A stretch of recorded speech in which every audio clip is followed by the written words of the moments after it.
Money plant घर में रखते समय इन 5 बातों का ध्यान हमेशा रखें। 1. घर की उत्तर पूर्व दिशा में भूलकर भी मनी प्लांट नहीं रखना चाहिए।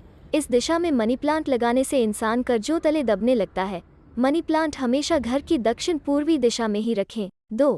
मनी प्लांट की लताएं तरक्की और शांति का प्रतीक होती हैं, इसलिए इन्हें कभी जमीन पर ना बिखरने दें। 3.